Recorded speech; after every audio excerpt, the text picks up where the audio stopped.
Hey guys, welcome to the Liberal Hive Mind, a channel solely focused on exposing the abundant hypocrisy of the left. And of course, here's the meme of the day brought to you by 5mind.com. You know, we're all pretty much in agreement that Democrats are incredibly dishonest. And it's not exactly breaking news, it's not exactly shocking. But even with this understanding, even knowing that there's a crisis of credibility on the left-wing side in politics, sometimes it's just shocking how deep the hypocrisy goes. Sometimes you'll have a Democrat politician say something and you just go, how? How is it even possible to say something like that and then go to sleep at night? A couple weeks ago, we had that ridiculous claim from Chuck Schumer where he was suggesting that the polling data is biased in reference to Donald Trump. In the New York Times, but it's biased. Not only is that laughably stupid and obviously misinformed, but the level of dishonesty required to engage in that kind of rhetoric, to say something like that out loud, is just from another freaking planet, man. And well, this week, honestly, it's even worse. This time with Adam Schiff hitting us with one of the most insanely out of touch, hypocritical statements I think I've ever uttered from any Democrat, but especially from someone like Adam Schiff. Again, how the hell does this guy freaking sleep at night?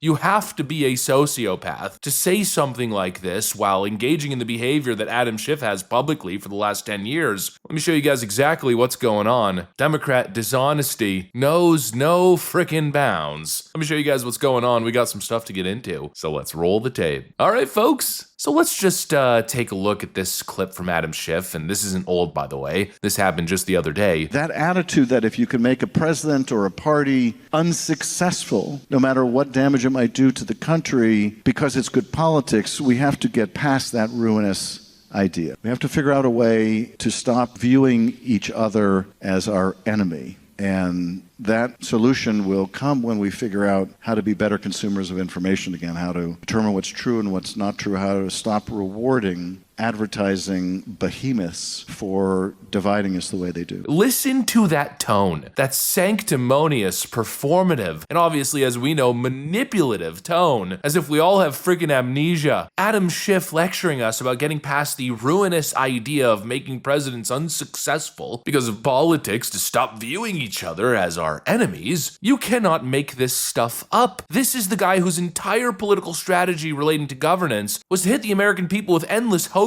and impeachment frickin' circus. The Russia hoax, the leaks, the secret hearings, the constant disgusting and divisive, dishonest narratives that he was always fundraising on. His entire persona has been resistance, mindless, idiotic, to use his own word, ruinous resistance. If Donald Trump moved a finger, it was World War III and the end of democracy every frickin' night on Rachel Maddow's show. If Donald Trump took a step, it was a constitutional emergency. And now, all of a sudden, we have to stop treating each other like enemies? Give me a freaking break. And honestly, you know, I want to hear that from Democrats. I just don't ever want to hear that from Adam freaking Schiff. You know, the messenger matters, no? And obviously there's more to this. You know, the timing, I think, is really what tells the story. This, of course, coming right after the shutdown gambit blew up in their damn faces. Yeah, let's identify the truth real quick. This sudden kumbaya moment of Adam Schiff was not born out of a personal epiphany or moment of introspection. No, I think what we're seeing here, this is the Democrat old guard hitting the panic button as they realize they're losing control of the Democrat machine. The young socialist bloc's running the party now. Alexandria Ocasio-Cortez is the captain. Zoran Mamdani and Hassan Piker are the lieutenants. And of course, these young socialist revolutionaries, they demand total resistance, no compromise, scorched earth, burn it all to the ground is the approach they take to dealing with the other side. There's no such thing as olive branches or building bridges. And of course, that's now the standard that all these Democrats have to live up to. And Adam Schiff sees it. Of course he sees it, because he's been feeding that beast for years. Resist the resistance. Hashtag no kings. It's been governance by tantrum. He's cultivated that culture. I've always said, when other politicians are acting in unhinged, divisive manner and fundraising off of it, they're engaging in the Adam Schiff strategy. And well, now Democrats are realizing that this culture they've created, it's now aimed at them. They've put themselves in that box. They're now stuck between a base that wants a permanent war, and frankly, I think a public that's exhausted. And now we're seeing Democrats, I think, slowly starting to backpedal. And of course, they gotta do it real slow, because if leftoids catch on to what these top old guard Democrats are feeling right now, what do you think's gonna happen? The ruin of their career. It's over, especially in California. California and New York, and that's why we're getting this rhetoric right now. Adam Schiff isn't renouncing the tactic. No, he's begging his own side to stop. The strategy was good when they were causing deliberate pain, injecting chaos into the American political system for the headlines, but now the second it's backfiring, suddenly Adam Schiff wants unity. Well, here's my reaction. Go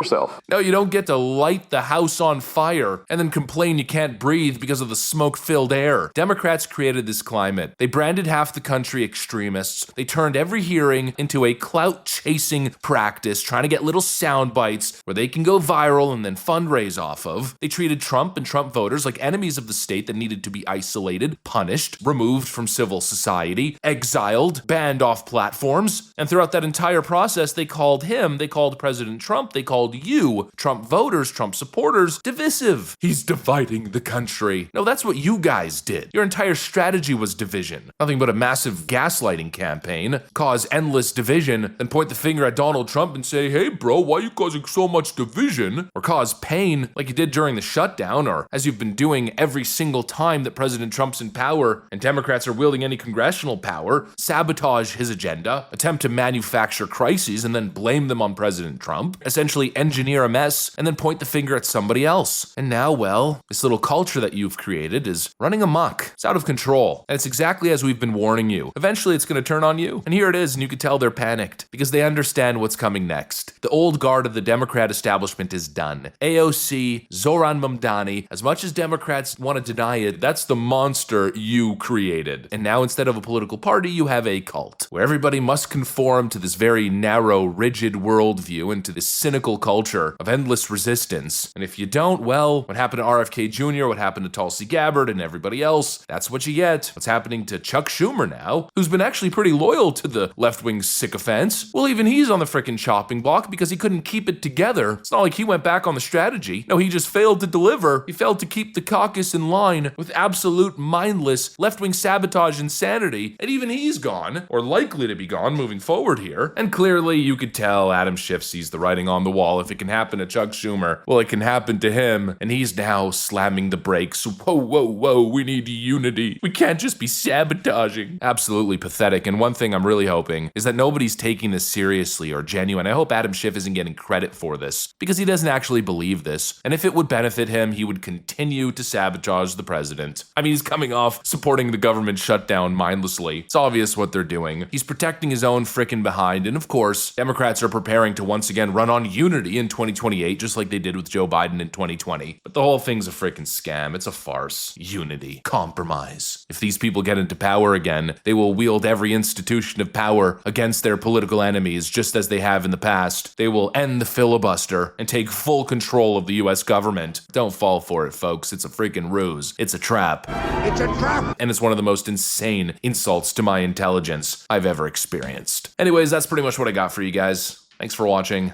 and I'll see you on the next one.